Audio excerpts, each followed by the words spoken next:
Hi, I'm Tyra, I'm Kendra. and we're gonna do our vlog. And every now and then, you're gonna see Batman in our video because he's part of our video today. Well, I'm gonna start off by talking about the letter to Stacy. If you haven't read it yet, it's basically about a grandmother's point of view and her concerns for her granddaughter Stacy. Basically explaining what she kind of expects and hopes her daughter would achieve in her imagination and writing and reading. And I think it's a very cute story, something any parent or soon-to-be parent would probably achieve and want to achieve for their children. It was a phenomenal story. I really touched base on the article. The first part of what I want to talk about is the kind of things that I would do in my classroom. Just in reading this article and then it inspired me to do would basically be involving the parents and grandparents and aunts, uncles, or whoever was raising the child, of course, in part of what we do in class. Some of my thoughts would be helping them to explore their imagination and their interest, more along the lines of what the kids are interested in, what they want to read, what they enjoy reading. Of course, you get those children who say, I don't know what to think. They're completely blank, and the older the kids get, the more their mind is very closed-minded. So my thoughts as a teacher and in my classroom would be to have interesting historical facts on the walls, um, pertaining to anything that would catch the attention of a 6th grader or 7th grader or 8th grader per se, because that's where I'm going for. Interesting facts about fairy tales or certain novels or mysteries, anything to capture their attention, and hopefully we're able to grow on that as far as in their writing and in their reading, and they start exploring the type of things they do enjoy. Another one would be helping them to expand their minds by writing about maybe certain artwork that they see, colors, music, stories, person, place, or object. Getting them to write not just of what I want them to write or what they're expected to write, but to be able to look at a certain object like a balloon, or to have something, for example, like to look at a dog and his name is Batman. Let's write about that. That would be something that I would want my kids to invoke in my writing class or my reading class, to be able to expand their mind, not to just do because we've asked them to do it.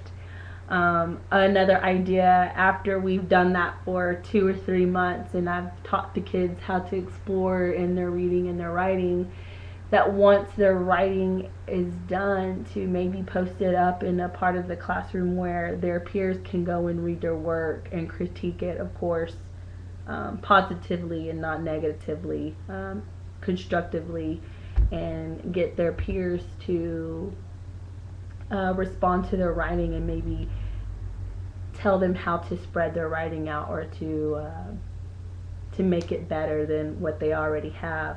Like I've always been taught, two minds are better than one, so I think that would be a great idea.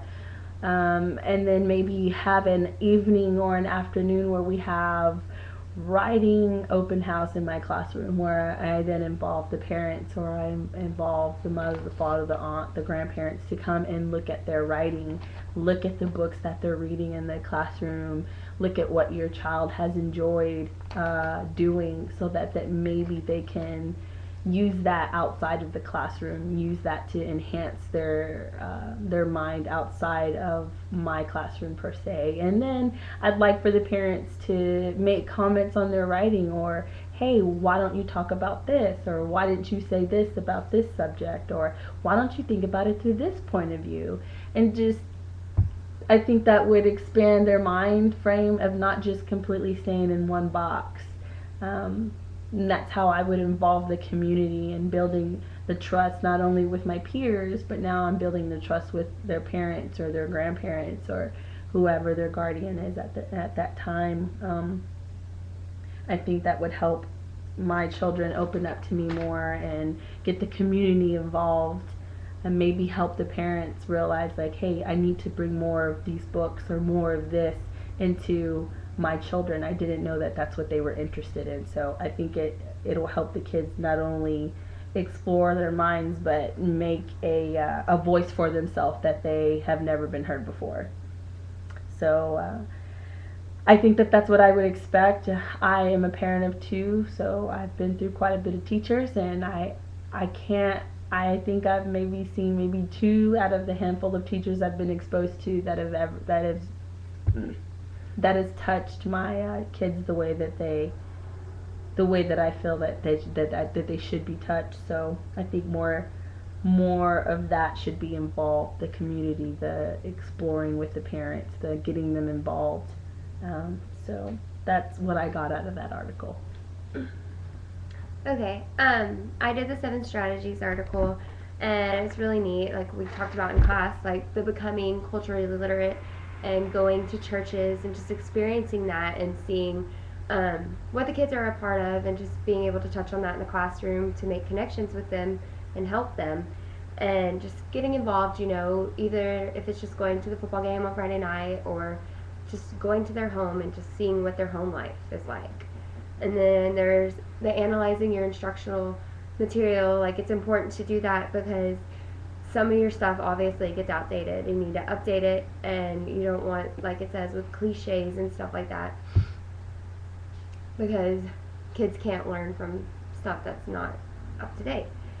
And then also talking about the using effective questioning technique. It's important, not to just ask yes, no questions. You have to ask in depth and, where they give you a response so you can see if they're actually learning and that they're putting it together instead of just consuming the knowledge like we talked about. Like, they need to be able to express it too.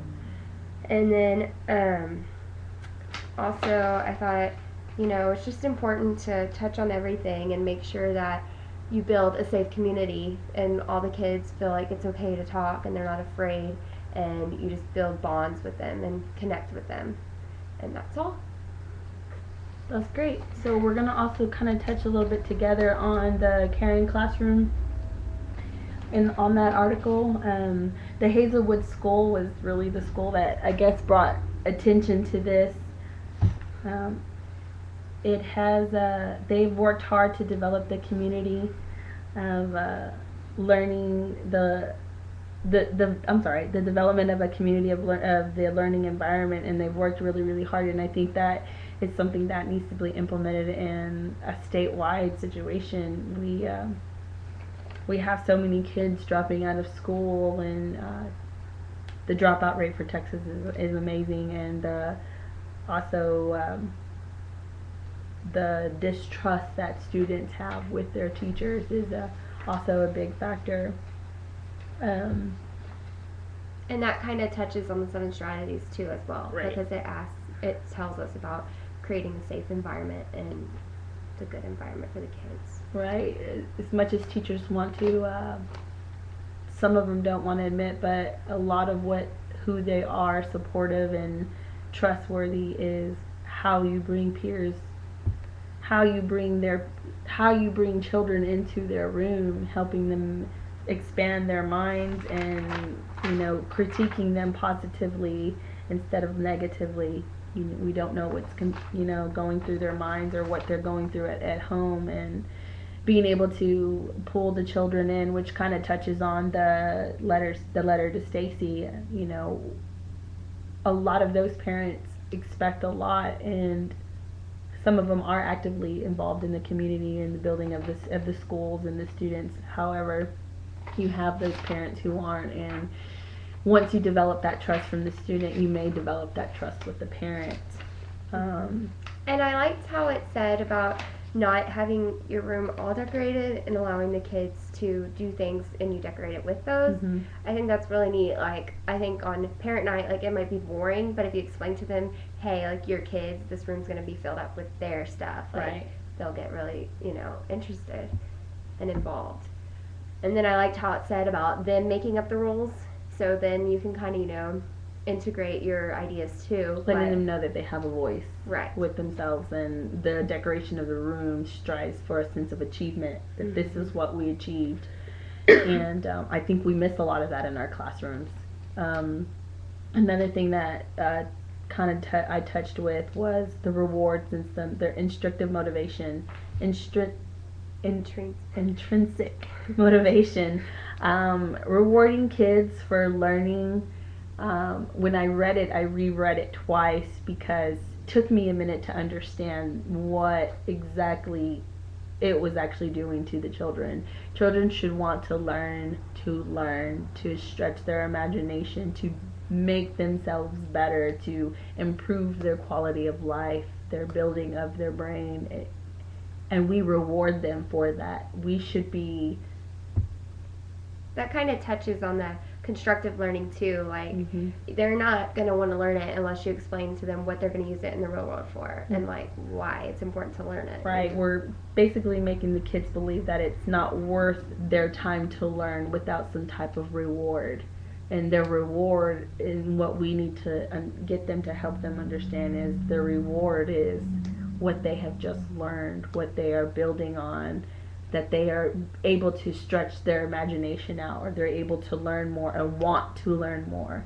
And so I really think that that school had an amazing idea in pulling that reward out. And you have to understand that your reward is what we're teaching you. That is what we've brought to you. And another thing is like the challenging curriculum. It's important that you don't make it just easy for them, because what are they going to learn from that? Right.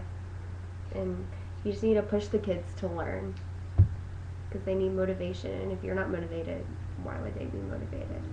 Right. We assume that they just need to learn the basics, or we shouldn't challenge them enough because we feel like that's not where they're at. We should always be able to challenge them to where we feel that they should be, and maybe even strive higher than the way we feel.